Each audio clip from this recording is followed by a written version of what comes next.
하나님 말씀 사무엘상 17장 31절부터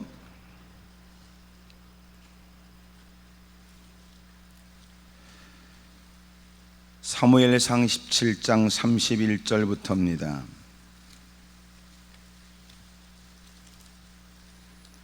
교독을 해서 40절까지의 말씀을 나누어 읽겠습니다. 사무엘상 17장 31절.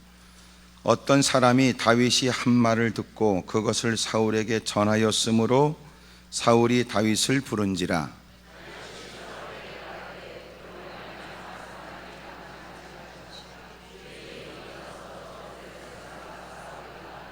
사울이 다윗에게 이르되 내가 가서 저 블레 사람과 싸울 수 없으리니 너는 소년이요 그는 어려서부터 용사임이니라.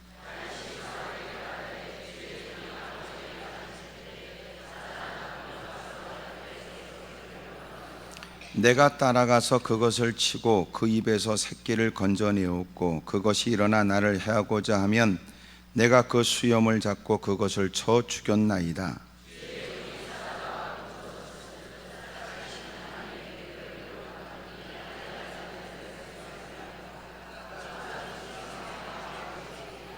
또 다윗이 이르되 여호와께서 나를 사자의 발톱과 곰의 발톱에서 건져내셨은즉 나를 이 블레 사람의 손에서도 건져내시리이다.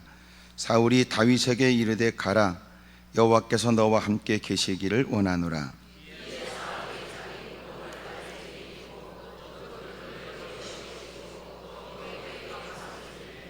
다윗이 칼을 군복위에 차고는 익숙하지 못함으로 시험적으로 걸어보다가 사울에게 말하되 익숙하지 못하니 이것을 입고 가지 못하겠나이다 하고 곧 벗고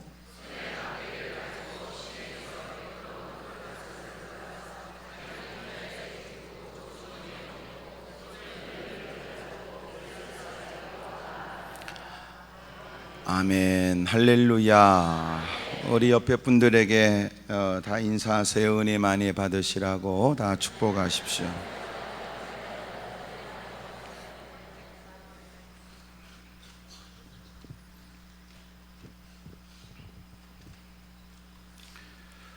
다윗이 골리앗과 만나게 되는 일은 나중에 그에게는 사울에게 쫓겨다니는 고통의 일도 다가오게 되지만 많은 이스라엘 백성들에게 그의 존재를 알려주게 되는 특별한 계기가 됐습니다.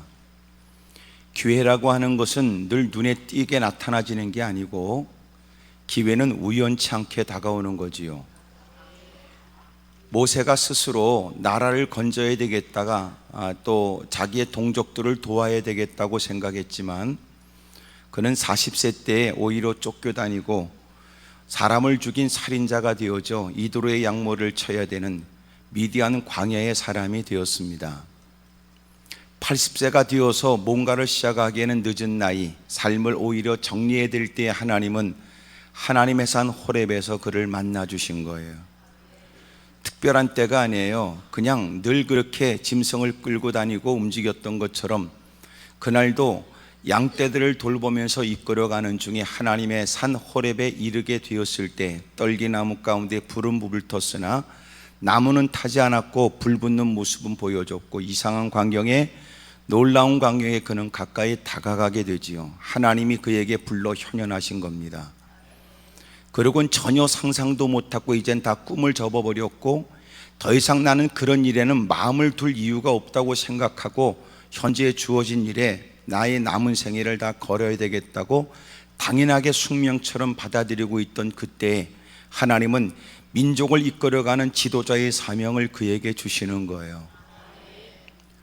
여러분, 우리는 특별한 이상한 일에만 나타나야 하나님이 나를 부른다고 생각하거나 특별한 일이 있어야만 하나님이 비로소 하나님이 내게 역사한다고 생각하는 바르지 못한 신앙생활을 합니다.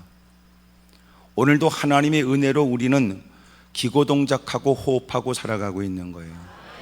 아멘 하는 사람은 죽어봐야 알겠다는 겁니까? 오늘도 하나님의 베푸신 은혜로 여러분 성산에 올라오는 과정에도 누군가는 예기치 못한 사건, 사고, 어려움도 있을 수 있을 때 우리는 똥차를 끌고라도 이렇게 버젓이 올라올 수 있다든지 차를 몇 번 갈아타면서라도 이렇게 올라올 수 있는 것은 그 모든 과정에 하나님이 개입하여 돌봐주셨고, 여전히도 하나님께 보란듯이 자랑할 만한 거리는 쥐뿔도 없는데도 여전히도 하나님을 아버지라고 부를 수 있는 것은 하나님의 각별한 은혜이지요. 내가 누구에 비해서 어떤 고난과 고통을 당하느냐가 아니고요, 오늘 여전히 이 자리에 있음과 여전히 하나님을 아버지라고 부를 수 있음과 이래가 하나님이 너 따위는 나를 그렇게 부리지 말라고 말씀하지 않는 걸 보면, 아무리 힘들고 어려운 처지 속에 있지만 그 이전에 우리는 주님 은혜 안에 있는 거예요. 그 모든 것은 하나님께 감사하고 찬송할 일입니다. 근데 사람들은 그렇게 생각 안 해요. 죽었다가 냉동실에 기어 들어갔다 나와서 살아나야 이걸 기적이라고 얘기하는 겁니다. 다리 몽둥이가 부러졌다가 의사로서는 더 이상 당신이 이건 잘라내야 됩니다. 끔찍한 여러분 얘기를 듣다가 드디어 눈물 콧물 쏟고 금식하고 별짓을 다 하고 교회에서도 비상기도를 한데나 난리법석을 치고 그러다가 안 잘라도 되겠다 이러면 또 할렐루야 그러고 있으면 이것만이 기적이냐 그 말이에요. 아직도 우리의 신앙은 수준이 너무나 유아적이고 너무나 유치하다는 거지요. 도대체 우리 입술에는 언제나 어느 때가 돼야 입술로 열어서 하나님께 감사할까요? 껄핏하면 누구도 시키지 않는 불평과 원망은 그렇게 끊임없이 내쏟아내면서도 하나님의 베푸신 은혜 속에 살아가는 인간이 날마다 그거보다 더 시시때때로 감사하며 살아야 되는데 언제나 돼야 드디어 우리의 입술에 감사가 터질까요? 그러니까 유치한 신앙이지요. 미신적 신앙이고, 그가 하나님이 계시다고 믿는다면 기도할 때만, 대표 기도할 때만 폼 잡고 개폼 잡고 기도할 거 없어요. 거룩하시고 거룩하시고 아니 계신 곳이 없고 전능하시며 무소부재하시사 오늘도 우리를 이끄시고 돌보시고 역사하시고, 그따구로 해야 그 기도가, 여러분, 그런 기도가 거룩한 기도입니까? 진짜 그가 하나님을 안다면 그렇게 살 리가 없어요. 삶의 현장에 아무런 여러분 누군가의 간섭을 받지 않고 누군가의 시선을 의식할 필요가 없는 홀로 있는 공간에서도 그 하나님을 의식하고 살아가는 걸 바른 신앙이라고 그럽니다. 그것도 하나님의 은혜인 줄 알고, 그것도 하나님의 각별한 여러분 보살피심인 줄 알고, 그것도 하나님이 내게 베푸신 배려인 줄 알고 인정하고 고백하고 존중 여기고 살아가는 걸 신앙이라 그런다 그 말이에요. 개판치고 살다가 오그라지고 깨지고 비참해져서 눈물 펑펑 쏟고 하나님께 무릎 꿇고 하나님하고 무지무지 친한 척하는 거, 그런 거 말고,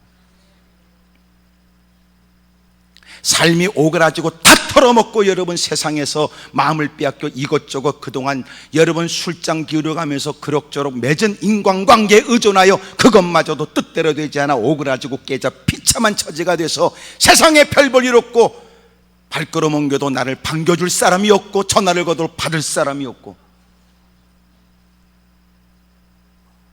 그런데 희한하게는 오라는 데는 교회밖에 없어. 돈이 없어도 된다고 그러고 깨지고 오그라져도 거지 같아도 괜찮으니까 오라고 그러고, 안 오니까 노래까지 불러서 오라 오라 불러가면서 하나님이 거두어 주니까 웃기는 건 세상에 별 볼 일 없는 인간이 하나님 전에 다가와서도 개폼 잡는 인간 많잖아요. 그런 주제에 모처럼 무릎 꿇어도 온갖 복원지가 다 받아야 된다고 악을 쓰고 손은 깔때기처럼 펴 흔들어 누르고 흔들어 채워달라고 부들부들 떨고 있는 사람을, 어느 때까지 우리가 이런 유치하기 짝이 없는 짓거리를 그 많은 세월 살아가면서 끊임없이 반복만 하고 살아가나. 이제는 그 많은 시련에 하나님밖에 없다는 걸 알았고, 그런 중에도 베푸신 자비에 의해서 그 위기를 모면했다면 이제는 남은 시간들은 주를 위해서 살아야 되겠다는, 결코 어떤 누구에도 흔들림이 없고 어떤 상황에도 변함이 없는 믿음을 가져야 될 것 같은데도 인간은요, 그 못된 더러운 기질을 못 버리는 거예요. 그래서 내린 결론이 뭐냐? 인간은 종자가 더러운 거예요. 종자가. 사람이 죄를 져서 죄인이 아니라고요, 죄인이기 때문에 하는 짓거리가 죄밖에 없다는 거예요. 아멘 안 하는 사람은 기분이 나쁘다든지 이미 알고 있다든지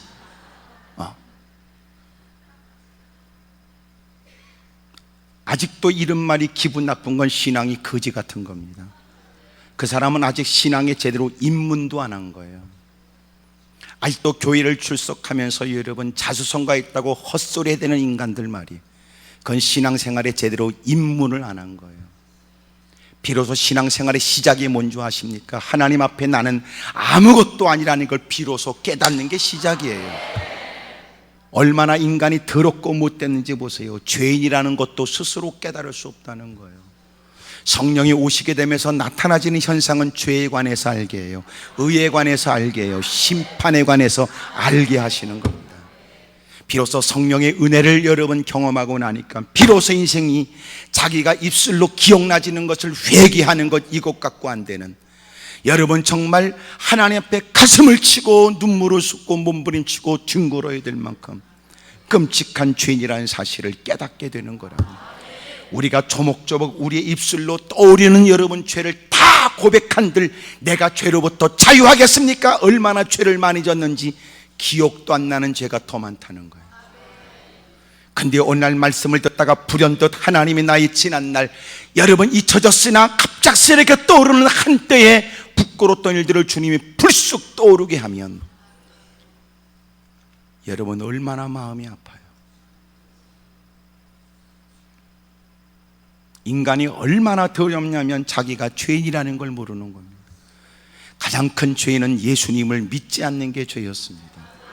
희한하게도 예수님이 믿어지는 게 여러분 하나님의 은혜였어요. 그것도 우리 주변에 믿고 싶으나 믿어지지 않는다는 사람이 많을 때 우리는 이상하게 믿어진다니, 그래서 그들은 여러분 믿고 싶으나 믿어지지 않는다는 그들이 우리를 향해서 하는 얘기는 우리 보고 제정신이 아니라는 겁니다.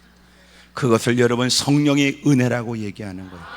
아, 하나님의 은혜로 있을 데 없는 자 왜 구속하여 주는지 난 알 수 없도다. 왜 내게 성령 주셔서 내 마음 감동해 주 예수 믿게 하는지 난 알 수 없도다. 그래서 우리 주변에 믿고 싶은데 믿어지지 않는다고 하는 사람이 있는데 우리는 하나님 말씀을 읽으면 마음이 울컥하고 눈물이 쏟아지게 되고, 때로는 여러분도 잊혀진 한때 일이었는지 모르지만 성령 충만할 때는 하나님 소리만 해도 눈물이 여러분 그렁그렁 맺히기도 하고, 하나님이 전에 여러분 다가와 무릎만 꿇으면 주님 어머니 품에 안긴 것 같은 따뜻함이 느껴지고, 예배가 시작되면 하늘로부터 쏟아지는 이슬 같은 은혜가 우리의 몸에 촉촉히 내려지는 것 같고, 장시간의 예배라도 떠날 때는 벌써 끝났나고 하는 마음에 좀 더 기도의 자리에 머물러 좀 더 주님의 은혜를 더 많이 느끼고 긴 여운 속에 여러분 머물고 싶어하는 그런 마음도 있는데, 이제는 아멘도 없을 만큼 눈은 뽀송뽀송해졌고 마음은 다 황폐해져 버린 거예요. 그리고 아 옛날이요, 그러고 신앙이 좋아지는 건 아닌데도 아는 채는 더럽게 하고, 믿음이 좋아지거나 착해지는 건 아닌데도 더럽게 거들먹거리기만 하고, 그 꼬락서니에 장로 권사 집사만 해먹으려고 하면 이거는 한국교회는 희망이 없지. 다시 무릎을 꿇어야 한국교회는 다시 일어납니다. 옷을 찢는 게 아니라 마음을 찢어야 되거든. 누구 때문에 아니라 나 때문이라고 책임을 통감합니다.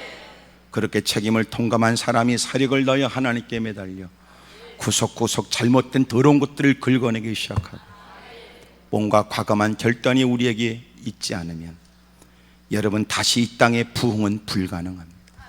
저는 오래전부터 얘기했습니다. 한국교회는 지금 위기에 있다. 앞으로 부흥보다는 생존이라는 단어가 더 맞을지도 모른다. 과연 아이들은 점점점 낳지 않고, 지금 여러분 한국교회에 적지 않은 여러분 20, 30%의 여러분 교회들이 주일학교가 없습니다. 거기다 한때 여러분 주님을 위해서 목숨 걸겠다고 했던 신실대 믿음의 사람들은 주님 품에 안기고, 오랫동안 교회를 다녔으니 교회를 안 다니면 찝찝하니까 그럭저럭 교회 다니는 사람들은 여전히 존재하지만 그들은 점점 전도할 마음도 없고 주를 위해 목숨 걸 마음도 점점 잃어가고 있으니 교회는 점점 시간이 지날수록 장례식장으로 바꿔져 가고, 젊은이들은 매력을 잃어버린 교회를 등을 보이고,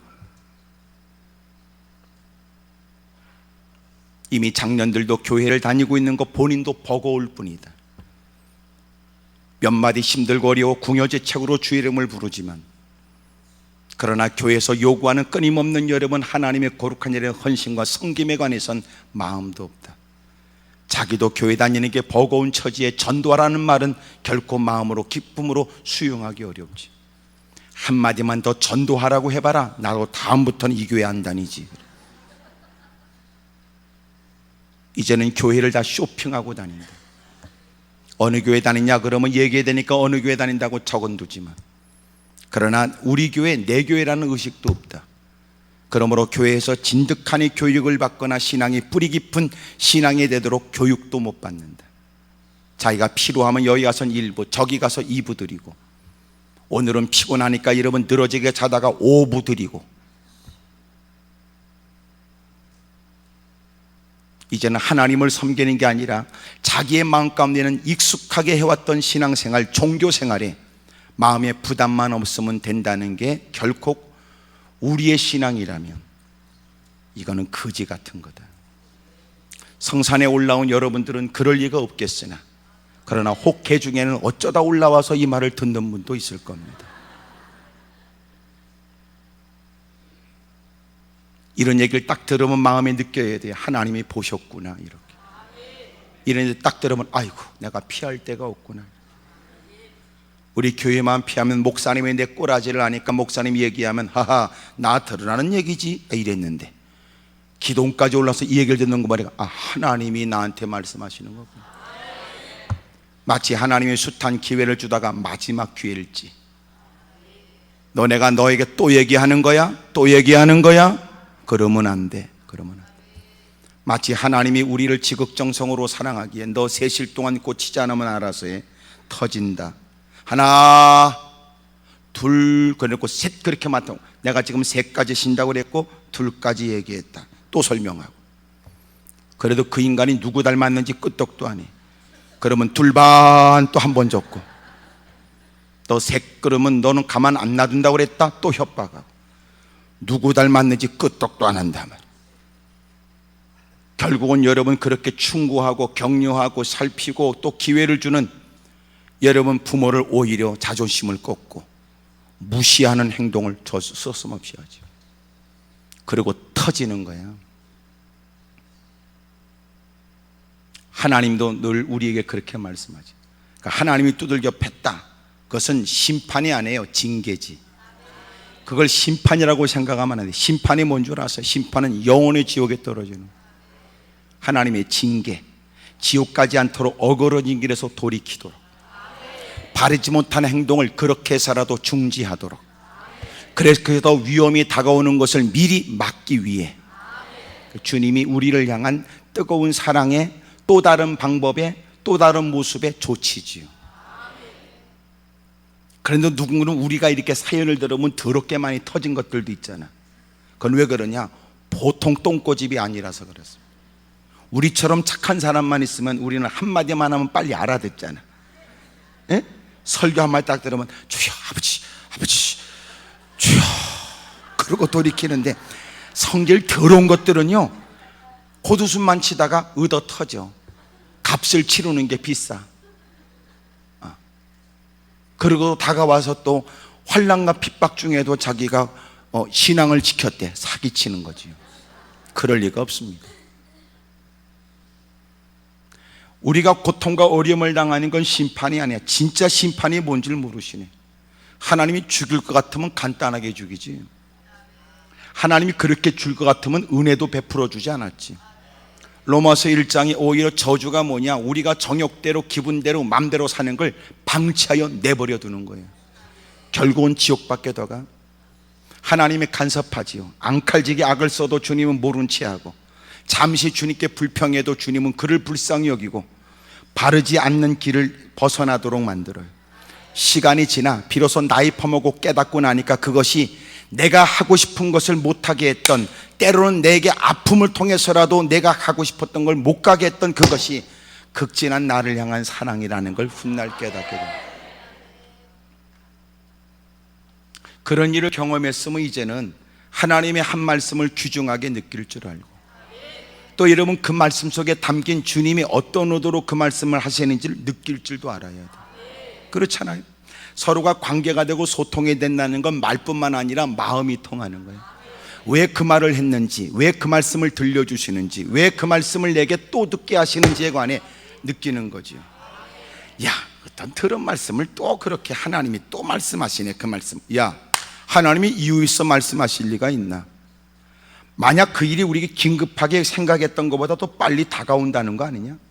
혹시나 지금은 믿음이 좋지만 훗날 시간이 지나면 우리의 믿음도 다가오는 문제 앞에 감당할 수 없는, 우리가 생각하지 못한 나약하다는 뜻이냐? 오늘은 괜찮지만 그 문제 앞에서는 우리는 그 문제를 극복하기 위해 더 믿음을 단련해야 되고 더 큰 믿음을 위해서 힘써야 된다는 건 아니냐? 우리 말도 됐다고 해서 된 것도 아니고, 됐다 그러는 건 그만 때려쳐라 그 말일 수도 있고, 됐다고 된 거냐? 됐다 그 말은 야야야 너는 그거 그만둬 그게 됐다는 거냐? 됐다 만족스러워서 여러분 그만하면 충분하다 그 뜻이냐? 하나님 말씀을 들을 때마다 하나님의 마음도 살필 줄 알고 그 말에 담겨진 여러분 화자, 말씀하시는 분의 그런 뜻도 느낄 줄 알아야 그게 신앙이고 그게 성숙한 믿음이라고 말하지 않겠나. 오늘 저와 여러분도 그런 아름다운 믿음이 있기를 축복합니다. 옆에 사람한테 물어봐요. 그쪽은 좀 어떠시냐고 다 물어봐요. 시작.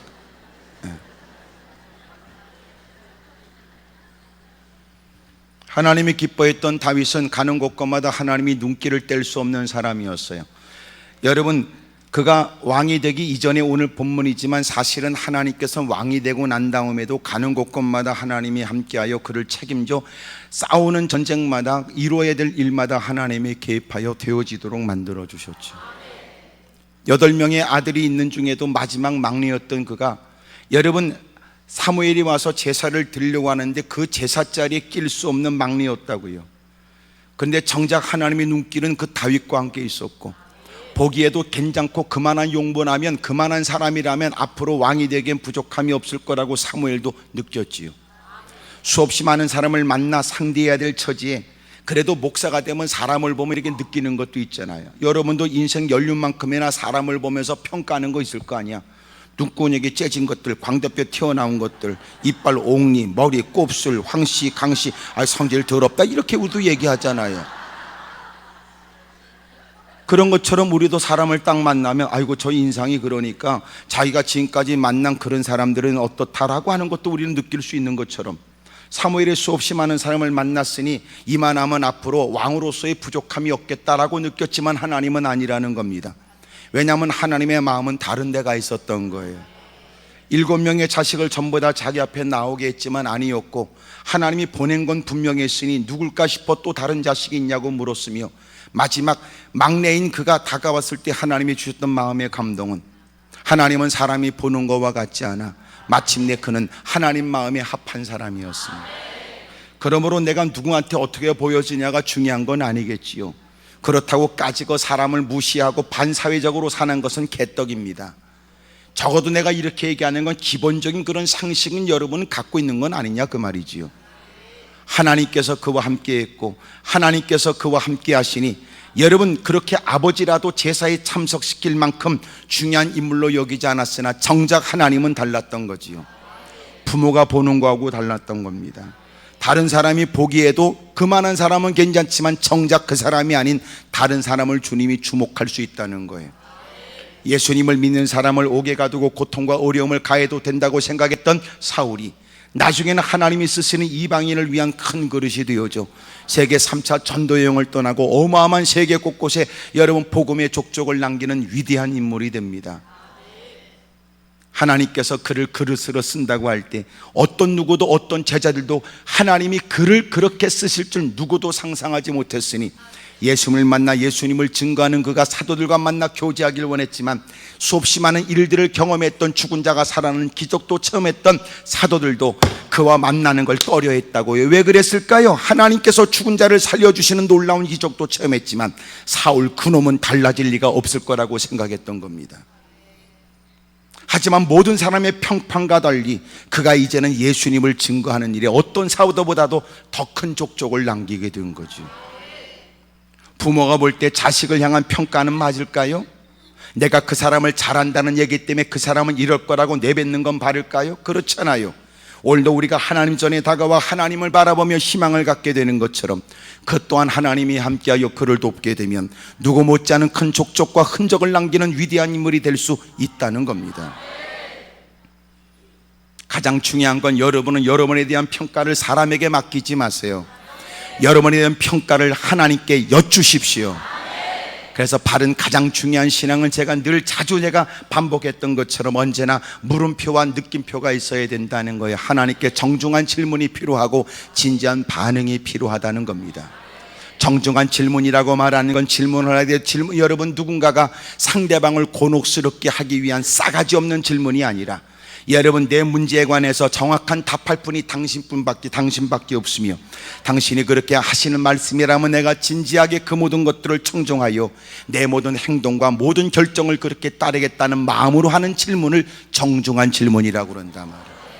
그 하나님 앞에 존귀하신 전능자 앞에 무릎 꿇은 인간의 모습이 하나님 아버지 아침 일찍 일어나 오늘 하루 일과도 하나님의 손에 있으며 손에 익숙하게 늘 해왔던 일이라도 하나님이 도와주셔야 되고 늘 서로가 좋은 관계성에 우리가 있지만 그럼에도 불구하고 하나님이 함께하여 하나님이 은혜를 베풀지 않으면 오늘 하루도 하나님이 주시는 그 은혜가 없다면 오늘도 나는 아무것도 아닙니다 라고 하는 마음으로 하나님께 여쭙고 살아가는 사람, 그런 그에게 하나님은 또 물어보냐고 책망한 적 없고 그것도 모르냐고 주님은 꾸중한 적이 없으니 오히려 하나님께 여쭙고 살겠다고 하는 그에게 하나님은 자상하게 들려주고 알게 하고 깨닫게 하시고 도와주시거든요. 주님께 겸허히 여쭈었는데 주님께서 그에게 들려준 말씀, 때로는 그 말씀은 우리의 죄를 지적할 수 있으니 여러분 감탄사, 그리고 여러분 감탄 부호가 붙고 여러분 느낌 부호가 붙으니 아 내가 이런 죄인이었는가 깨닫게 되고 하나님께서 그런 나에게 그래도 내가 너를 사랑한다 주님의 선언은 이루다 말할 수 없는 감격이 되고, 그런 중에도 여러분 받은 바 은혜가 너무 커서 무엇으로 내가 주님께 영광을 돌릴까 싶은 우리에게 여러분 주님께서 그 위대하신 하나님이 우리가 해야 될 일들을 부여하신 그 일이 감격이 되고, 그래서 바른 신앙은 끊임없이 물음표와 감탄사가 있어야 됩니다. 우리의 삶이 곤고해지는 건 반드시 이 두 가지가 없어서 그래요. 여러분 삶이 왜 곤고합니까? 신앙생활이 왜 침체에 빠졌습니까? 왜 삶이 그렇게 힘들고 어렵다고 생각하십니까? 자신도 모르게 한숨과 탄식이 자꾸만 입에, 그리고 삶에 익숙해지는 이유가 어디 있다고 생각하십니까?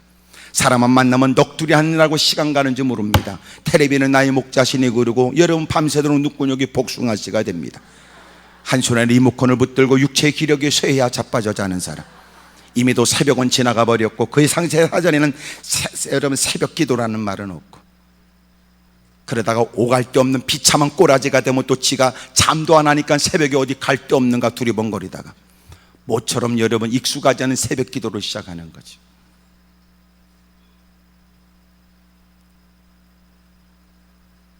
저와 여러분은 언제나 하나님 앞에 자기를 늘 살피고 하나님께 여쭙고 살아야 돼요.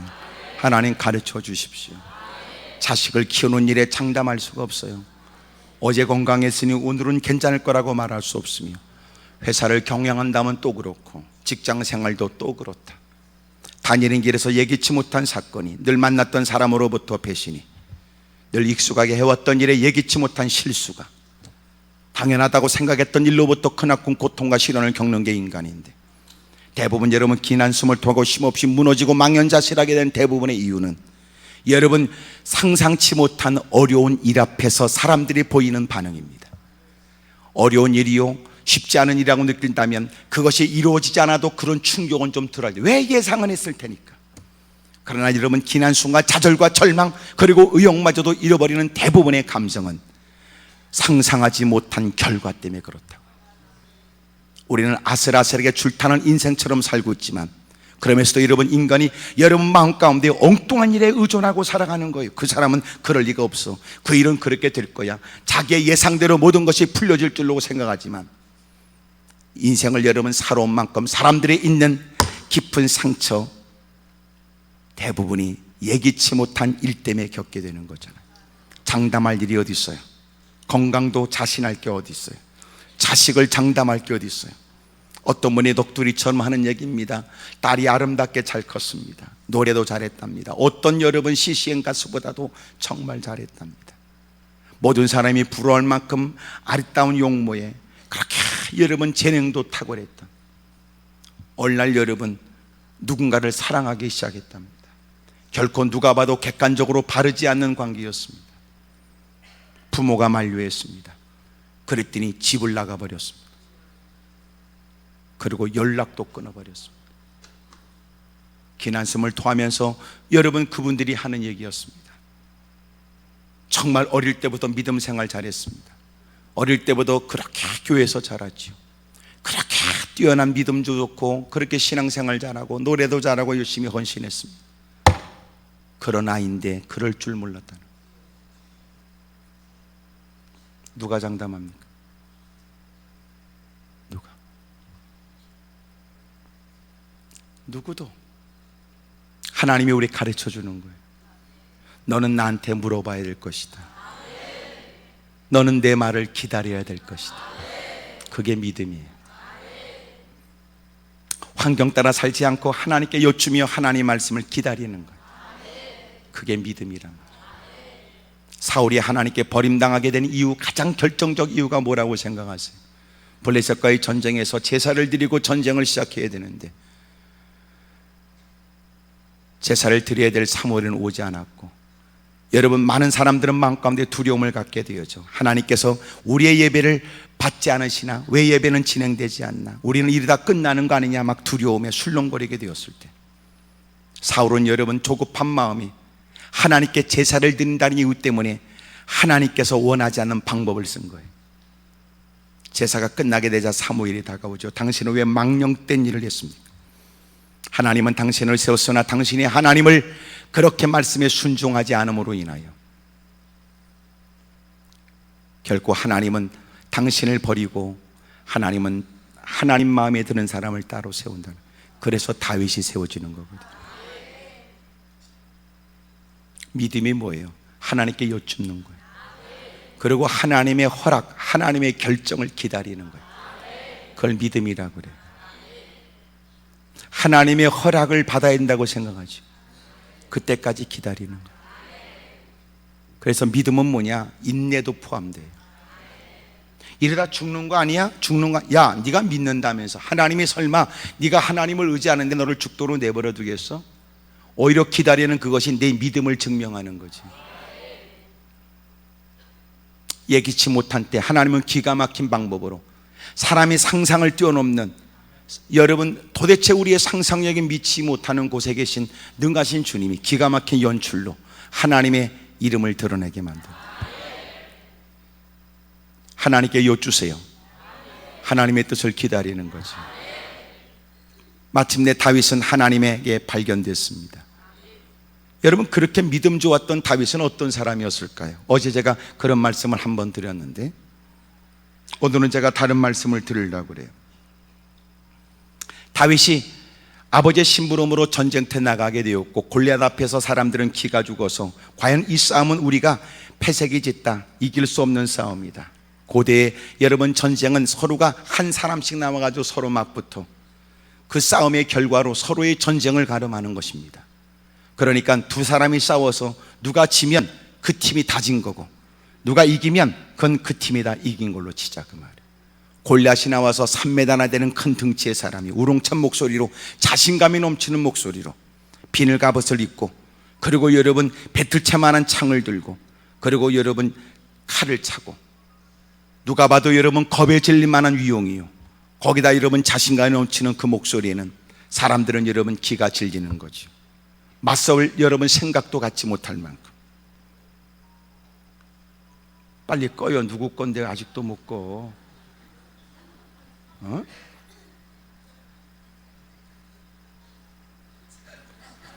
옆에서 도와주세요.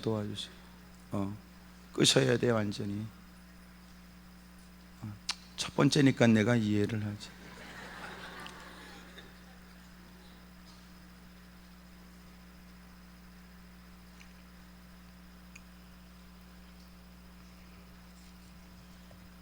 그래도 요새는 핸드폰 울리는 소리가 좀 줄어드는 것 같아요. 이 말하면 또 내가 또 스스로 또 이제 두 번째 또 누가 울릴지 궁금하지만, 첫 번째는 사람이 이렇게 실수할 수 있잖아요. 근데 적어도 이제 뭔가 이제 깨는 사람, 아이고 내 것도 켜놓은 거 아니야? 이렇게 살펴볼 수 있고, 아이고 내 것도 꺼놔야 되겠다, 이런 마음. 어떤 건 꼭 나는 올 사람이 없어, 전화할 사람이 꼭 그것들한테 꼭 전화가 오더라고요.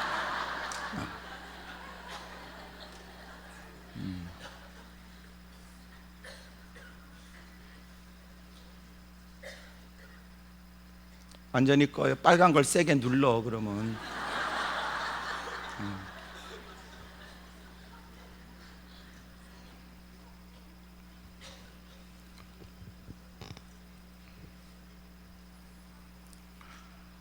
아버지의 심부름으로 다윗이 전쟁터에 나가게 됩니다. 패색에 짙은 여러분 전쟁터에 아버지의 심부름으로 형 셋이 이미 그곳에 나가서 전쟁을 수행하고 있기 때문에 아버지가 걱정이 되니까 88번째 막내인 다윗의 손에 위무품을 들려, 그리고는 아버지가 궁금해하는 형제들의 안부를 여러분 알아갖고 오라고 했습니다.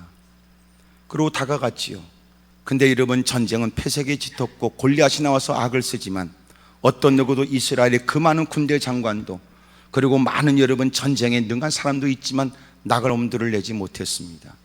아무리 봐도 그 등치 앞에 나가면 개죽임을 당할 것 같고, 이것은 여러분 자기가 나라를 대신해서 나가는 거니까 책임도 중요했다고요.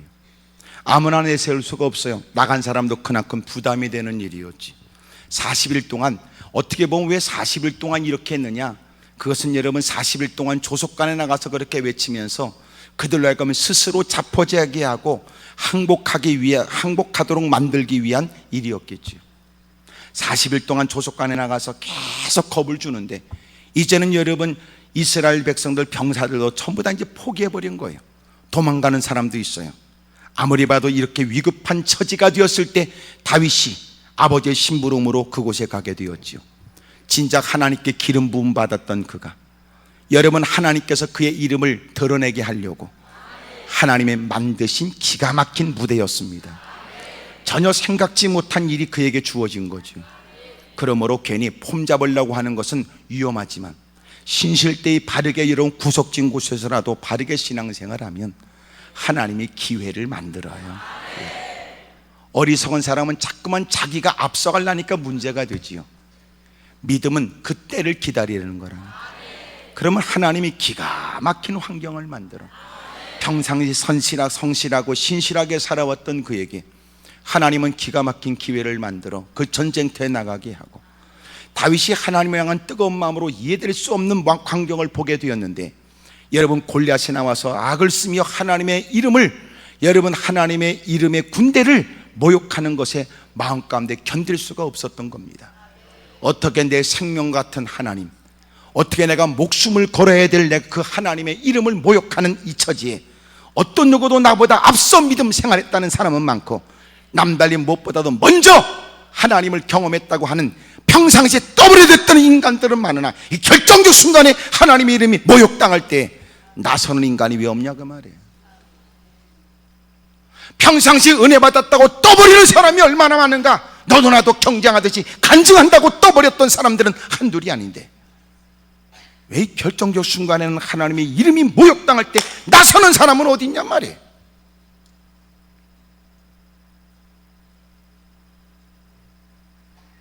신실된 믿음의 모습은 교회 안에서 발휘되는 게 아니고요, 우리의 믿음에 관해 도전하는 세상에서 확인되는 거예요.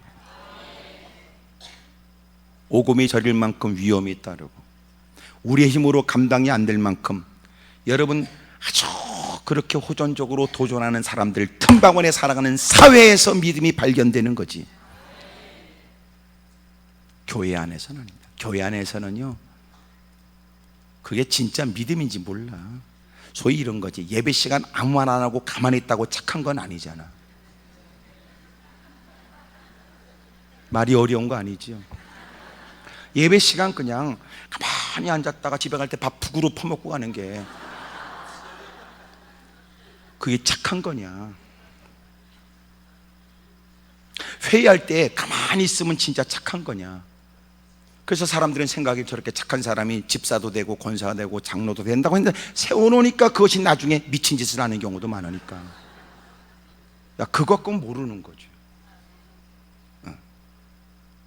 그러니까 절대로 교회에서 우리가 커피 한 잔 얻어먹고 어디 가서 밥 사주는 거 밥 퍼먹고 해서 그 사람이 착하다고 생각하지 말아라. 언제나 교회나 모든 사람은 다 똑같아요. 인간들은 내가 보니까 아무리 따져봐도 인간은 똑같아요. 하나는 성질이 더러워서 뭔 일만 생기면 막 그냥 돌직구로 그냥 막 쏟아내는 것도 성질 더럽지만 가만히 있는 것도 착한 건 아니야. 가만히 있는 건 집에 가서 5개년 계획을 세운다니까.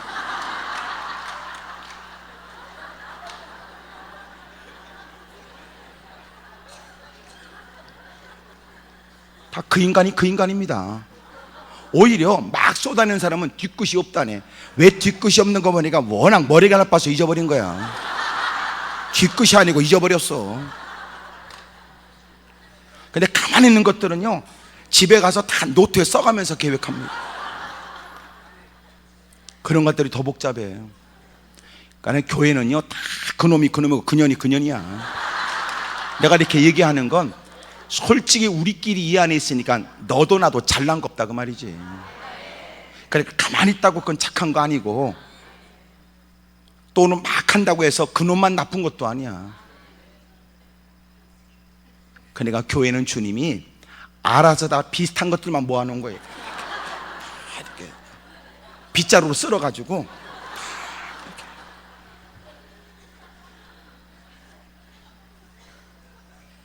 우리끼리 여러분 괜히 지네끼리 도토리 키재기하고 개폼 잡는 거지, 다 쏘가지 보면요 의외로 괜찮아 보이는 사람이 더 더러울 수 있고요, 험상궂은 사람이 오히려 더 착할 수도 있더라고. 그러니까 저처럼 이렇게 딱 보기에도 사람이 착해 보이고 속도 착한 사람은 드물지만 딱 볼 때 벌써 아이고 사람이 참 괜찮아 보이지만 속 더러운 것도 많거든. 옆에 사람하고 다 얘기하세요. 사실 제가 보기보다 좀 더합니다. 그래봐요. 시작.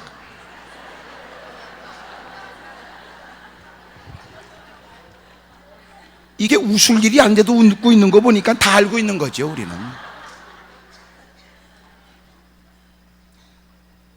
그래서 솔직히 교회는요 복잡해.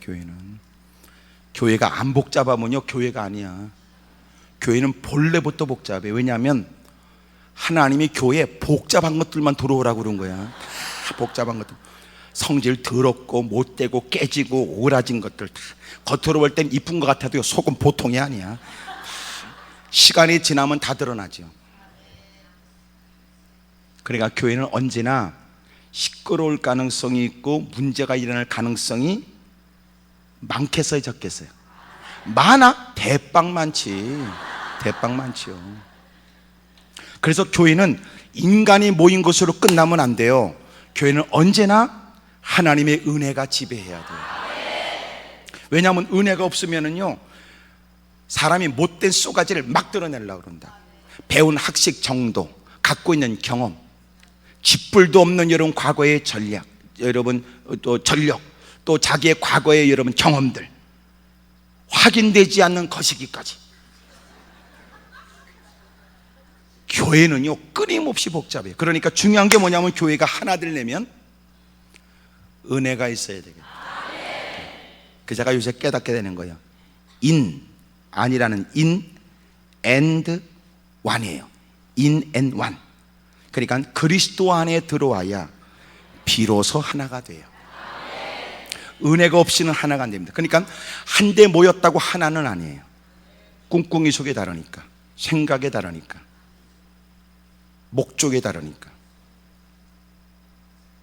예배를 참석했다고 하는 모든 사람이 한 자리에 예배 동참하지만 쏘가지가 다 같은 거 아니에요. 왜? 목적에 다르니까. 그래, 중요한 건 진정한 하나가 되려면 그리스도 안으로 들어와요. 그래야, 그러고 나서야 비로소 하나 되는 거예요. 아멘입니까? 한 군데 있다고 해서 하나가 아니라고요. 그래서 늘 물어봐야 돼. 주의 일을 맡길 때는 너 은혜가 있냐? 너 은혜가 있냐?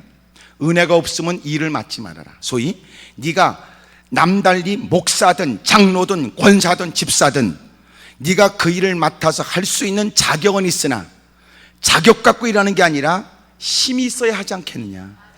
위로부터 공급되는 은혜를 받아야 그 일을 할 수 있으니 네가 그 자격은 있다 인정한다. 하지만 묻는다. 너 은혜가 있냐? 은혜가 있냐? 자격 가지고 일할 수 있는 게 아니라 하나님이 공급하는 힘이 아니면 믿음으로만 뛰어넘을 수 있는 그 순간을 딱 만나게 될 때 은혜 없이는 못 넘어가거든. 그래서 우리도 주변에 남다른 직분을 갖고도 엉터리로 사는 사람이 많은 거예요. 말하는 나도 쉽지 않은 얘기를 했기 때문에 여러분도 고개라도 끄덕거려 줘야 돼요. 그 부분을 다시 할 테니까. 그러니까 남다른 직분이 있다 할지라도 그 일을 감당할 수 없는 건 은혜가 없어서 그래요.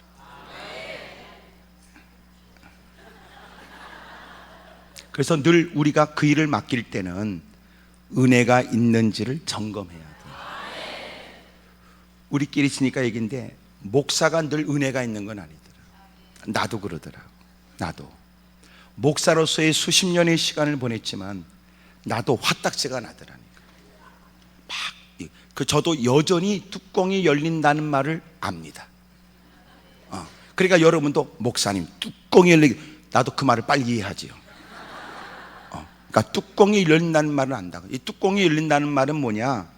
마음에 일어나는 분노, 화가 내 스스로 감당이 안 된다는 말로, 이미 하나님은 막 화가 일어나면 김이 빠지도록 콧구멍도 뚫어놨고 입도 뚫어놨지만 그것으로 감당이 안 되니까 뚜껑이 열리는 거예요.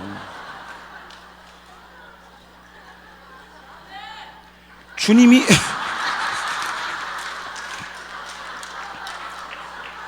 내 말을 빨리 이해하는 사람도 쉽지 않습니다. 워낙 우리가 이게 화가 일어났을 때 화가 빠지도록 주님이 다 이렇게 팍 뚫어놓은 거거든요. 이 겨울철에 주전자 난로에 올려놓으면 그 주전자 주둥이로 막 김에 나가다가 너무 불이 세면 물이 끓다가 뚜껑이 막 열려. 그러잖아요. 그러니까 뚜껑이 열린다는 말을 나는 이해한다. 여러분 놀랍잖아요. 이렇게 착해 보이는 목사도 뚜껑이 열린다니. 그러니까 저는 그래서 생각하기를, 야, 이게 목사는 사람 아닌 것을 목사로 세워야 된다, 이 생각이 드는 거예요. 왜냐하면 목사가 여러분이 막 못된 짓 해도 다 괜찮아요 뭐 이래야 되는데, 이제 보고 듣고 느끼는 것에 관해서 너무 감정에 충실할 수 있다고요. 마음이 불편하고. 그냥 생각이, 아, 이게 목사는 사람 아닌 것이 해야 되겠다. 난 지금도 이 마음은 변함이 없어요. 근데 자꾸 사람들은 목사가 사람이라는 걸 자꾸 확인하고 싶어 해. 막 찔러가면서 막 소리 지르면 사람이구만.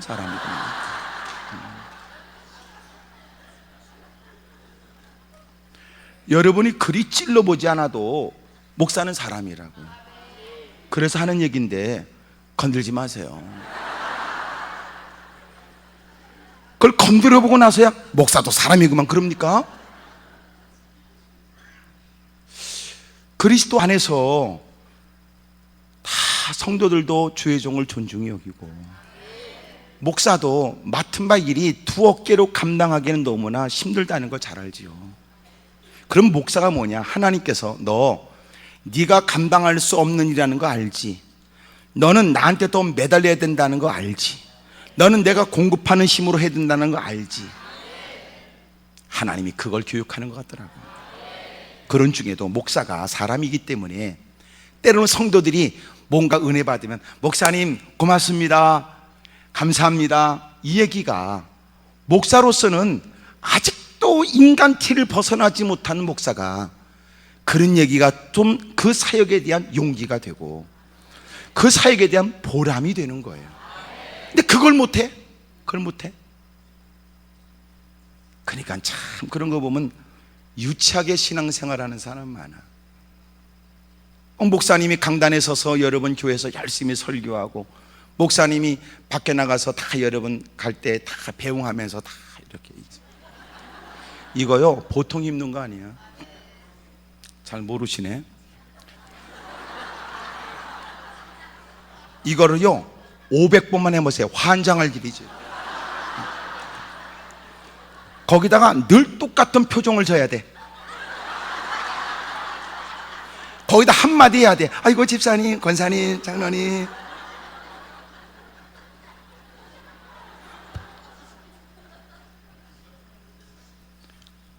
한 100번 정도 하면요 근육경련이 일어납니다. 아니 해보라니까. 이거를 끊임없이 똑같이 유지 안 하면 금방 웃고 막 그러다 막 근육경련을 못 견뎌서 얼굴을 딱 폈을 때 말 많은 옆에 있냐고 딱 인사하면 뒷말이 많아지는 거죠.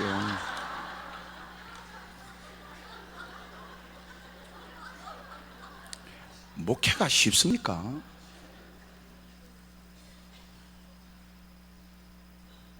그래서 하는 얘기인데, 여러분 교회 가서 속색이지 말어. 어차피 내가 다니는 교회, 그리고 목사님의 설교를 통하여 늘 은혜를 받는 입장이라면 목사님과의 좋은 마음의 감정을 가져야 하나님의 세우신 주의 종, 오늘도 하나님께서 목사님을 통하여 내게 말씀하실 것이다 라고 하는 좋은 마음을 가지면, 벌써 목사님 강단에 서서 말씀을 전하면요 이미 마음은 열려 있는 거거든. 근데 이상하지, 불편한 관계가 되면 아무리 좋은 얘기도요 안 들어오는 거예요. 남들은 다 여러분 웃을 일에도 그 사람 안 웃어. 게다가 본인이 정 못 견디면요 타이어 바람 빠지는 소리, 피. 그게 사는 겁니까? 옆에 사람 물어봐. 그쪽 교회는 그런 사람 없냐고 물어보세요. 시작. 좋은 말 할 때 물어봐봐요.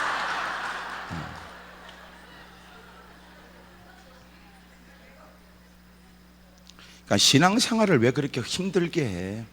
그래서 우리가 전도를 한다라고 하는 특별한 어떤 일 이전에 믿지 않는 사람들이 교회에 대한 바른 인식, 좋은 인식을 갖게 하는 게 전도의 시작이에요. 다시 말이 이런 거죠. 누군가가 여기 들어왔으면 좋겠다라고 하는 것보다도 이미 들어와 출입하는 사람들이 누군가 보기에도 행복해 보여야 되잖아. 예? 그러니까 교회를 출입하는 사람이 늘 밝은 표정에 기쁨으로 막 교회를 다니고 그러면 사람들이 아이고 좋은 일 있나?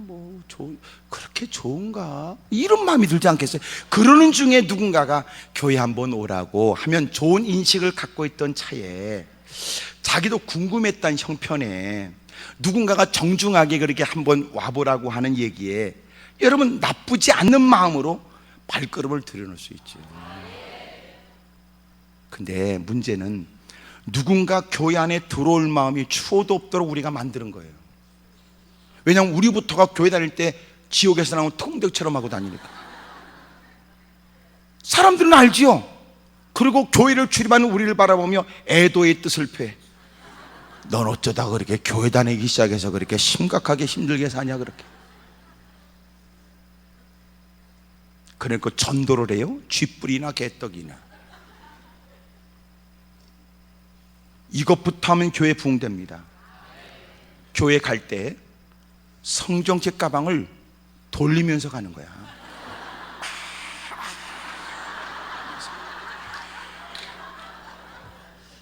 막 투스텝으로 뛰어가면서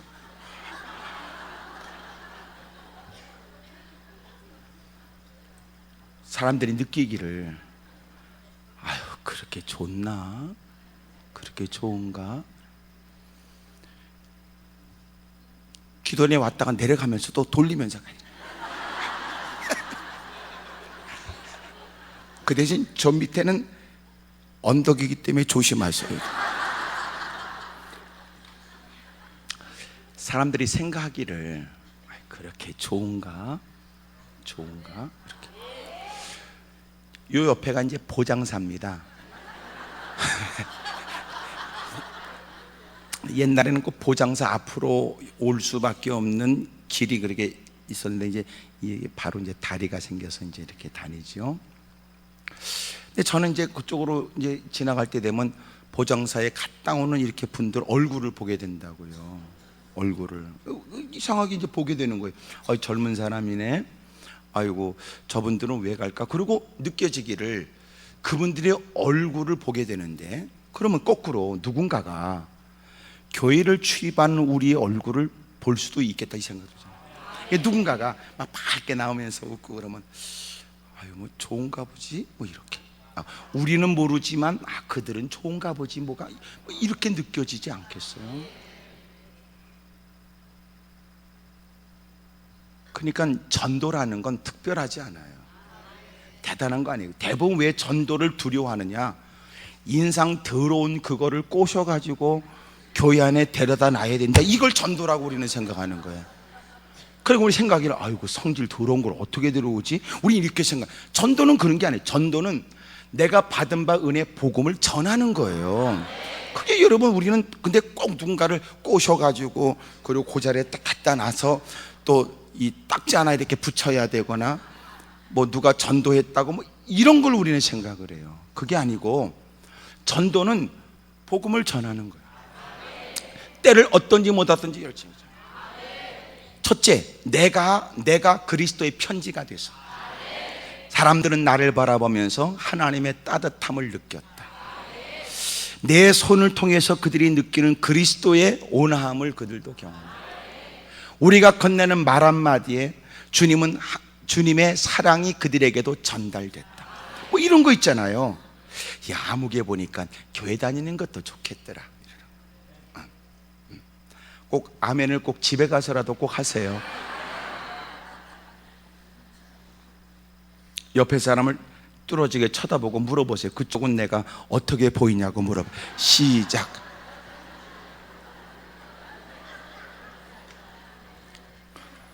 구겨진 전도지?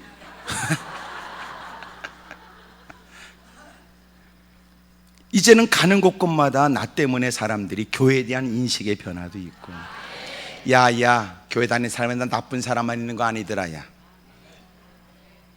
야 무조건 교회 그렇게 막 욕할 건 아닌 것 같더라. 그러니까 그런 인식 변화, 이미지 변화, 여러분 그것이 대단히 중요해요. 그러니까 썩을 놈의 세상 못된 놈의 시끼를 이르지 말고, 의인 10사람이 없어서 소돔과 고모라가 망했다면 그들의 완악하고 강팍하거나 그릇된 행동이 문제가 아니고요, 우리가 문제라고요. 우리가 이렇게 기도원까지 올라오는 남다른 열심을 품고 계신 여러분, 그래서 기대합니다. 올라와 열심히 힘주어 주 이름을 부르고 주님이 주시는 위로도 있고 그 문제에 대한 구체적인 하나님의 역사도 있길 바라고, 오늘도 생기와 샘도 공급되기를 원하고, 환한 미소가 있고 기쁨이 있고 문제는 달라지지 않았으나 내 믿음이 달라짐으로 인하여 더 이상 그것이 근심거리가 되지 않고, 한숨을 토했던 비틀거렸던 우리의 삶에 이젠 오히려 감사거리가 떠오르고 오히려 찬양하며 살아가는 저와 여러분 되기를 축복합니다. 피할 수 없는 여러분 골리앗 앞에 서게 됐어요. 다윗이 어찌 보면 그가 그렇게 나가기까지는 쉽지 않은 과정이었습니다. 면회를 갔다가 여러분 그 전쟁터에 자기가 개입하여 나가겠다는 얘기를 모든 사람이 다 동의할 리가 없었지요. 성계모니가 형 엘리압이 그에게 꾸중하면서 얘기했습니다. 노를 바라여 이르되 내가 어찌하여 이리로 내려왔느냐? 들에 있는 양들을 누구에게 맡겼느냐? 나는 내 교만과 내 마음의 완악함을 아노니 내가 전쟁을 구경하러 왔도다. 그럼에도 불구하고 다윗은 자기가 나가서 싸우겠다는 겁니다. 8명의 아들 가운데 제일 큰 형 엘리압이 그에게 있고, 그리고 3형이 나갔다면 여러분 마지막 말째까지 나이 차이가 여러분 꽤나 될 거 아니에요. 그러니까 소위 군대에 나갈 수 없는 어린아이였다고요. 형이 볼 때는 여러분 막내 동생이 철없는 얘기처럼 들려지지. 아버지가 신부를 보냈으니 아버지를 생각하여 철없이 내뱉는 그 막내에 관해서 꾸중하면서 빨리 가라고 말이에요. 어수선한 처지에 사울 왕 앞에 나가게 되었고, 여러분 왕이 야 그를 설득하기를 네가 이렇게 이 위급한 처지에 네가 나가겠다니 아이고 장하다 장해, 아이고 대단하네. 하지만 얘야, 너는 소년이고 그 저 골리앗은 어릴 때부터 용사였어. 너하고 게임이 안 돼. 당돌하게 다윗이 말하기를 왕이요 걱정하지 마세요, 염려하지 마세요. 저놈 때문에 그 낙담할 거 없습니다. 지난날 하나님께서 양을 칠 때 나를 돌봐줬지요. 곰과 사자와도 내가 싸워서 이길 수 있도록 하나님이 은혜를 베풀었으니 기거만장한 저 골리앗도 그러나 하나님이 함께하지 않는 우상을 섬기는 그는 제가 지금까지 물리쳤던 짐승의 하나처럼 물리치도록 하나님이 도와주실 것입니다. 그 당당하고 그 당돌하고 그리고 자신만만한 그 믿음에 대한 고백에 사울이 설득당한 것 같아요. 아무리 봐도 이 전쟁은 하나님이 도와주셔야 될 일, 일에 나서겠다는 사람도 없거니와 도대체 내가 볼 때는 어찌 네가 뭘 할까 싶어도 그가 여러분 보인 믿음이 사울에게도 설득력이 있었던 거예요. 기꺼이 자기의 투구를, 군복을, 갑옷을 입혀 그리고 칼을 그에게 하사하고 가서 맞서보라고 얘기하지만 입어봤으나 그것은 오히려 익숙하지 않아 거창스럽고 행동을 제약하니까 다 벗어버려. 그리고 드디어 그는 막대기 하나 들고 제구에다가 어깨 들는 제구에다가 가방에다가 짱돌 5개 집어넣고 한 손에 여러분 가죽띠 하나 들고 그러고 가서 맞선 거예요.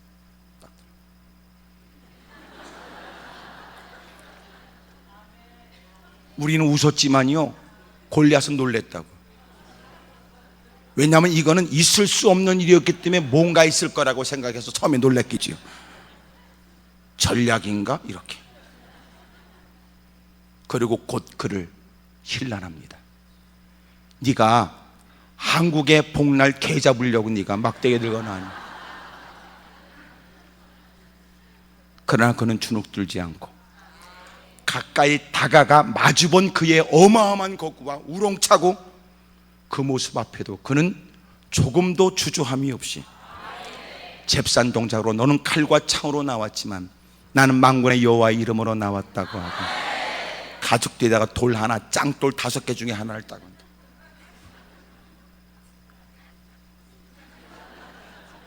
그리고 그의 손을 떠난 조그만 돌멩이 하나가 날아가 기고만장했던 그의 이마에 박히는데, 이야, 내가 볼 때는요, 그가 힘있게 뛰어난 여러분 익숙한 일을 했지만 하나님의 일에 개입한 거. 그러니까 날아간 돌이 정 여러분 이마에 박히는데요, 하나님이 엄지로 이렇게 누르신 것 같아요. 이렇게 쏙, 이렇게 쏙. 그리고 골리앗은 쓰러졌고 쫓아가서 칼이 없는 그는 그가 차고 있는 칼을 뽑아 목을 따고 마침내 전쟁은 큰 승리를 얻게 되어 여인들이 이 소식을 듣고 노래를 부르기를 사울이 죽인 자는 천천이고 다윗이 죽인 자는 만만이라는 노래까지 부르게 된 거거든요. 사람들에게 다윗의 이름은 각인되기 시작합니다. 오늘 여러분 제가 중요한 말씀을 들으려고 그래요. 그가 보였던 이 믿음, 여러분 그는 이렇게 말합니다. 36절, 주의 종이 사자와 곰도 쳤은즉 살아계시는 하나님의 군대를 모욕한 이 할례 받지 않은 블레 사람이리까, 블레 사람이리까 그가 그 짐승의 하나와 같이 되리이다. 또 다윗이 이르되 여호와께서 나를 사자의 팔톱과 곰의 발톱에서 건져내셨은즉 나를 이 블레 사람의 손에서도 건져내시리이다. 사울이 다윗에게 이르되 가라, 여호와께서 너와 함께 계시기를 원하노라. 여러분 그가 보였던 사울도 설득당하게 할 만큼의 믿음, 그리고 하나님이 기뻐하고 하나님이 주목하여 마침내 그 일이 얼마나 가치 있는가를 증명해 주신 그의 믿음. 여러분 중요한 믿음이 뭐예요? 왕이여 걱정하지 마세요. 지난날도 하나님은 나를 블레 사람 곰의 사자의 발톱과 곰의 발톱에서 건져내셨은즉 나를 이 블레 사람의 손에서도 건져내시리. 대단하잖아요. 이 어마어마한 믿음.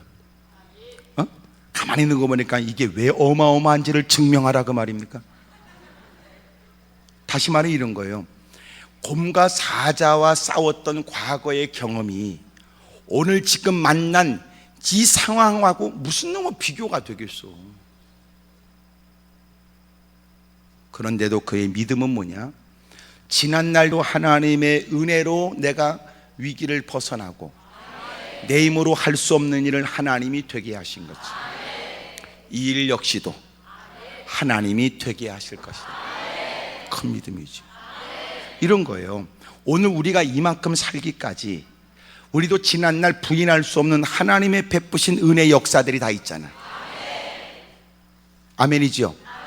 그러면 이런 거야. 오늘 내가 만난 문제는 지금까지 경험하지 못한 무시무시하고 힘들고 괴로운 일이지만 그는 이렇게 생각했다. 지난날 이 문제에 비하면 과거에 경험했던 일은 그리 큰 건 아니라도 그것을 도우신 주님은 오늘도 이것도 되게 하실 것이다. 다윗의 믿음이 그 믿음이란 말이죠. 그러니까 우리도 오늘 이런 믿음이 있길 바라요. 오늘도 여러분 지난날을 따지면 여러분도 하나님께 기도했던 바 이런저런 일에 관해 하나님의 간섭, 은혜, 베푸신 역사, 사건들 있잖아요. 그때 하나님이 도와주셨다고 말해놓고 왜 하나님이 그것만 도와주겠나? 그 하나님은 이 일을 행하시기에도 능하시니 그렇게 도우신 하나님이 이것도 도우시고 그렇게 건져내신 하나님이 이 환경에도 건져내 주시고 그것도 물리치게 하신 주님이 이 일 역시도 물리치도록 도와주실 줄로 믿는다 그 말이에요. 멋지잖아요. 근데 이제 믿음이 거꾸로 되면 이런 거지. 그때는 그때지요. 그때는 그때지요. 또 거기다 원수마귀가 틈타면 그때 그렇게 된 건 어쩌다 된 거지요. 뭐 이런 거. 어둠의 셀이 그렇게 만들어요. 다윗이 보인 그 어마어마한 중요한 결정할 수 있는 사울 왕 앞에서의 왕도 설득시킬 만한 믿음 말이에요. 여러분 이 일이 왜 어렵냐면 사울은 왕이잖아요. 앞으로 지금 여러분 이 전쟁에 적합한 장수를 보내서 나라의 운명을 가를 수 있는 이 전쟁에 여러분 정말 적임자를 내세워야 되잖아요.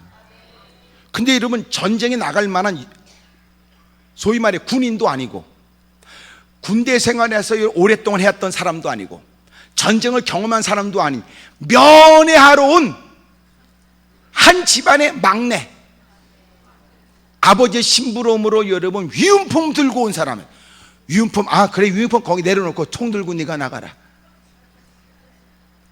누가 들으면 사울이 욕먹을 일이다. 다시 말하면 사울에겐 책임이 따른 일이었어요. 그런데 사울이 그를 기꺼이 내보낼 수 있었던 것은 다윗이 보인 믿음이 설득이 된 거예요. 왕이여 걱정하지 마세요. 그 당돌하고 확신에 넘치는 음성에 아버지가 제게 양을 맡길 때 곰과 사자가 쫓아와서 새끼 양을 움키려고 그러면 내가 가서 맞섰지요. 그랬더니 그놈의 새끼들이 나한테 덮여들라고 날카로운 이빨을 벌리더군요. 발톱을 세우고요. 내가 가가지고요 그놈들을 내가 놀라운 거 35절에 보니까 수염을 잡고 그랬어요. 수염이 약점인가 보네. 수염을 잡고 그것을 쳐 죽였었나요? 이야, 그랬던 하나님입니다. 나를 그렇게 도와주셨으니 주의 종이 사자와 곰도 쳤은즉 살아계시는 하나님의 군대를 모욕하니 할례받지 않은 블레 사람이리까? 그가 그 짐승의 하나와 같이 될 것입니다. 여호와께서 사자의 발톱과 곰의 발톱에서 건져내셨은즉 나를 이 블레 사람의 손에서도 건져내어 주실 것입니다. 이야, 그러니까 하나님의 일에는 믿음의 사람들이 제격이에요.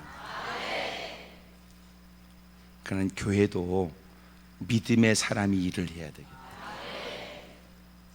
그러니까 장로든 권사든 집사든 나발이든 이게 아니고, 나발은 뭐냐 하면 나발이 나오기 때문에 나발 그러는 거예요. 성경에 갈멜 사람 나발, 아비가일의 남편, 다윗이 쫓겨다닐 때 홀대했다가 나중엔 여러분 하나님이 쳐 죽여버린 사람, 나발, 이름의 뜻 어리석은 자. 남다른 직분이 있고 무사람이 이목을 끌 만한 뭔가는 있는 것 같아도 여러분, 직분으로 일하면 안 되고 믿음으로 일해야죠. 아니, 거기에 군대 장관도 있다니까. 전쟁에 나가기에 합당한 나이가 됐고 준비가 된 사람이 있다니까. 그와 겨루기에는 역부족인 것 같아도 그래도 이스라엘 안에서는 뛰어난 용사가 한둘이겠습니까? 그런데 다윗이 나가. 사울이 이건 알았던 거지요. 무엇보다도 하나님의 도움이 필요한 현장에 믿음 있는 사람이 필요하다고 믿었어요. 그는 좀 덜 가꿔진 것 같고 그런 일은 적합하지 않은 듯 보여지는 인간적 시각과 관점으로는 아닌 듯하나 하나님이 그와 함께한다, 하나님은 그를 도와주신다 믿었던 거예요. 사실 교회가 부흥되려면 누가 존중돼야 돼요? 믿음 있는 사람. 누가 최고로 존중돼야, 직분이 아니라 믿음 있는 사람이 존중돼야 다시 교회가 회복됩니다. 기도하는 사람, 믿음 있는 사람. 그런데 기도가 홀대를 하고, 기도하는 사람을 홀대하고 믿음 있는 사람을 중요하게 여기지 않으니까 맨날 그 모임 속에는 기도하는 사람은 없게 되고 믿음 있는 사람은 다른 곳으로 가요. 그런 얘기 못 들어봤어요? 교회를 출석해 사람이 예배를 마치고 나서 멋진 반찬, 맛있는 반찬은 못 먹어도요, 다른 건 몰라도 믿음 생활하기에 바르다 싶으면 다닙니다. 아멘 안 하는 사람 그래도 먹어야 돼? 잡숴요. 그럼 먹는 게 남는 건데 뭐, 그럼 그거라도 먹어야지. 교회를 갔는데 열심히 기도하는 걸 존중히 여겨주지 않으면 기도의 사람들은 거길 떠납니다. 그러면 교회는 침묵회로 전락돼 버려요. 퍼먹는 일에만 날마다 힘써요. 싸돌아다니는 일에만 마음을 뺏겨요. 모임은 있지만 더 이상 교회는 아닙니다. 하나님을 찾는다고 하나님이 계시는 건 아니고, 찬양을 한다고 하나님이 계시는가? 그렇게도 말 못해요. 소위 주님을 향하여 예배는 드린다고 하나 그들의 마음은 세상에 가 있으니 그것은 주님을 향한 예배는 아니라는 거죠. 올라온 여러분 때문에 여러분의 교회는 더 부흥됐으면 좋겠어요. 교회는 더 행복하고 기쁨이 넘치기를 주의 이름으로 축복합니다. 그래서 기도하는 걸 존중히 여겨야 되고 믿음 있는 사람을 존중히 여겨야 돼요. 그러면 교회는 분명코 장담하건대 역사도 있으며 교회는 반드시 부흥될 겁니다. 단 뭐 한 예로 이렇게 얘기할 수 있어요. 예배를 마쳤어요. 예배를 마치면 다 여러분 예배를 마쳤지만 사람들은 하나님이 우리에게 주신 바 은혜를 따라 열심히 기도합니다. 하나님, 우리가 하나님께서 주신 말씀을 따라 이렇게 살겠습니다. 하나님 깨닫게 하신 말씀이 있으나 그렇게 살 수 있도록 제게 용기도 주십시오. 하나님 주신 말씀 붙들고 가슴에 품고 내가 또 떠오르게 되는 많은 인물들을 위해 기도합니다. 우리가 부딪히는 일상의 모든 일에 관해 하나님 용기도 주시고 다짐했던 바가 삶의 현장에 흐트러짐이 없도록 주님이 연약한 나를 붙들어 주십시오. 기도하잖아요. 옛날에 나 그랬어요. 예배 마치고 나면 다 열심히 기도하는 분위기인데 요새는 예배 끝나면 전부 다 아이씨 더럽게 늦게 끝나네. 나가면서 시계 보면서. 그런 중에 어떤 사람은요, 예배 끝나고 뻘떡 일어나. 아이고 집사님, 관사님. 그래. 누군가는 막. 그럼 누군가가 아이고 기도하는데 밖에 나가십시다. 어때요? 예배 끝났는데 아이고 기도하는 게 유난스럽지. 이래는.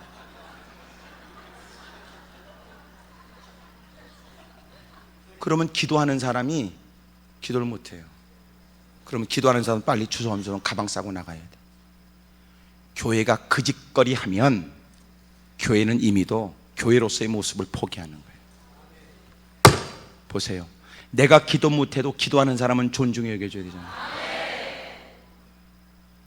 웃기는 건 떠버리고 장난치고 퍼먹고 노닥거리는 데는 교회 각 방은 있어야 돼. 어느 실 무슨 방 다 있어야 돼. 하지만 기도하는 방은 없는 거예요. 그럼 교회입니까? 일주일에 한 번 쓰는 거, 여전되고 남전되고 여러분 일주일에 한 번 와가지고 노닥거리고 앉았다가 밥 퍼먹고 이빨 쑤셔가면서 헛소리 하다가. 그러나 놀라운 건 어느 때라도 달려가 무릎 꿇을 수 있는 기도실은 없다. 그러나 묻고 싶어요. 왜 교회마다 밤중에 교회 꼭대기에다가 불 켜놓는 거 왜 불 켜나? 묻고 싶어. 왜 켜놓는 거예요? 에? 뭐라고 쭈글쭈글 해보세요. 불 왜 켜나? 오라는 거야? 여긴 오지 말라는 거야? 불 켜놓는 거 여긴 오지 마세요. 문제가 났어요. 오지 마세요. 그 뜻이에요? 아니면 여러분 힘들고 공부할 때 여기에 희망이 있습니다. 여기에 답이 있지요. 십자가 밑으로 나오세요. 여러분 당신이 들어오면 언제나 주님은 당신을 향하여 두 팔을 벌리고 있죠. 무슨 뜻이에요?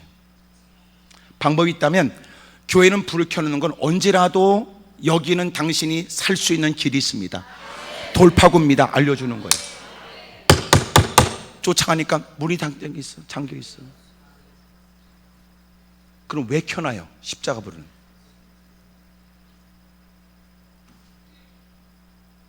십자가 불 켜는 건 여기는 당신이 길 있어요. 힘들고 어려울 때 당신이 달려갈 곳도 없지요. 전화를 한다고 해서 통화될 곳도 없지요. 설령 통화가 된다고 당신의 힘들고 어려운 처지 해결될 사람이 없지요. 그래요. 여기 길이 있어요. 예수님이 당신을 위해서 모든 걸 다 짊어지셨지요. 다른 사람은 당신을 뭐라고 말할지 모르지만 주님은 당신을 사랑합니다. 그래요. 넋두리 같은 당신에게 진작에 들을 사람이 없는 이 밤에도 오늘 주님은 당신의 기도에 귀를 기울입니다. 언제든지 오세요. 그런데 놀라운 거는 기도하는 사람 아무도 없어. 단 노숙자만 있어. 똥만 한 무더기 싸고 놓고, 술 퍼먹고 뒤에 토악질만 해놓고, 그리고 여러분 교회에 있는 마이크 또 신디사이저 다 들고 가버려. 어떤 건 여러분 그 큰 여러분 헌금항도 짊어지고 가. 왜 그럴까요? 도둑놈이 많아서 그럴까요? 도둑놈이 많아서 교회가 털리는 게 아니에요. 기도하는 사람이 없으니까 털리는 거지.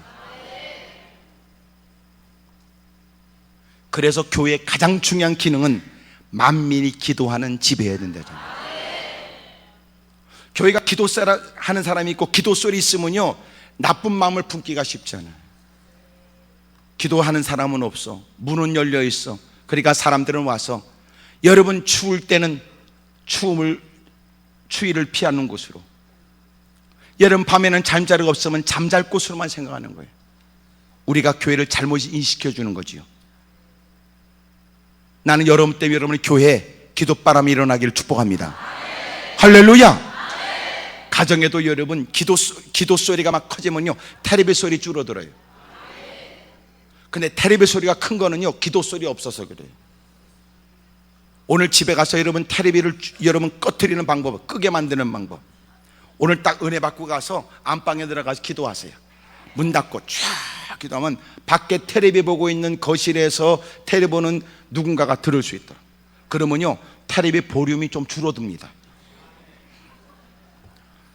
끄게 하는 방법, 울면서 기도해. 그러면요 텔레비 뚝 꺼져 버립니다.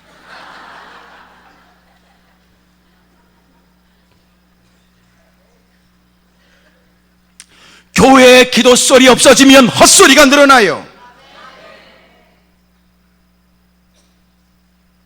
기도 소리가 없으니까 엉뚱한 소리만 난무한 겁니다. 하나님의 지난날도 도왔으니 오늘도 하나님이 되게 하실 것입니다. 이런 믿음이 저와 여러분에게 있기를 바라요.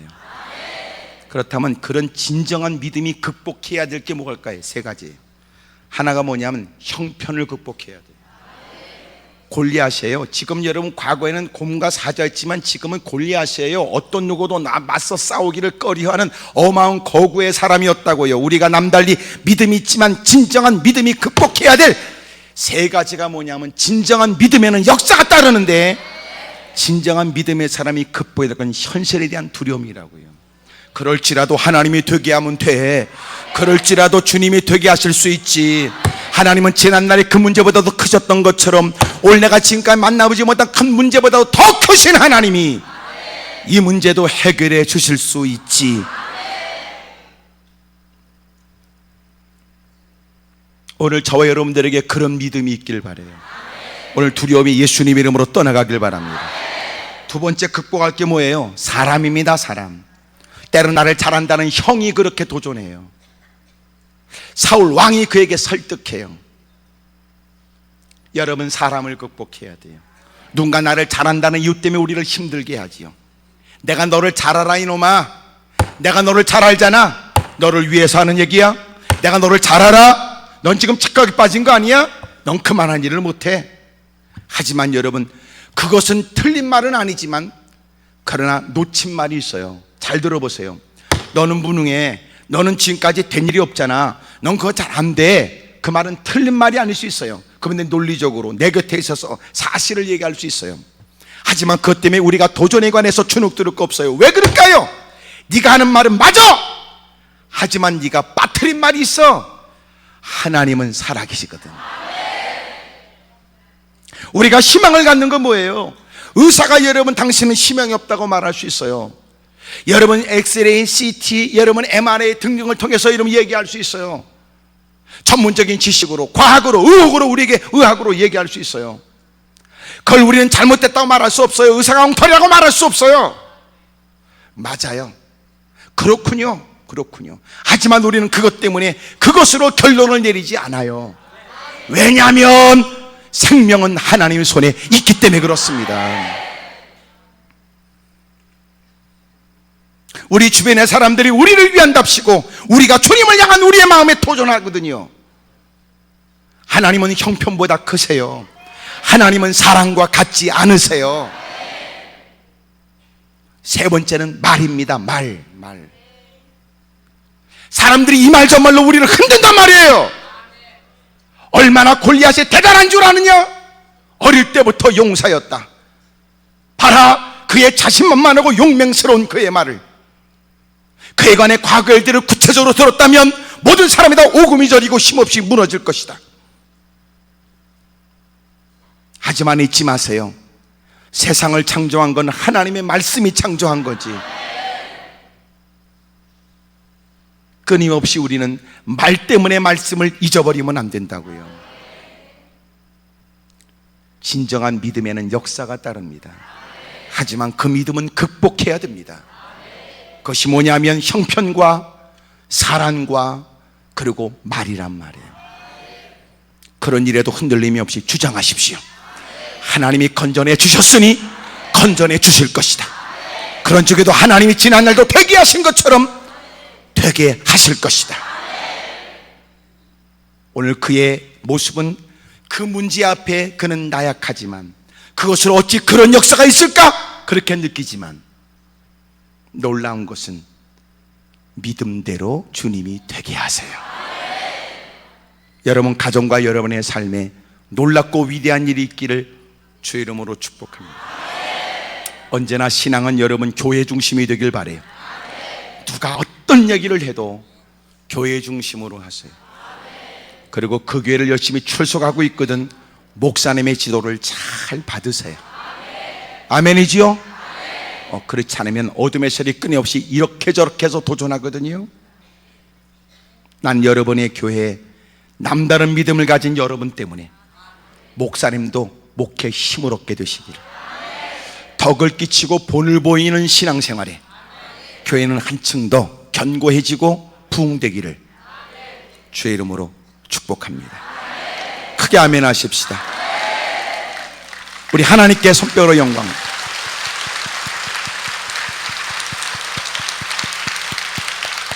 자, 우리 옆에 분들에게도 다 격려하세요. 다 여러분 좋은 일이 많으시기를.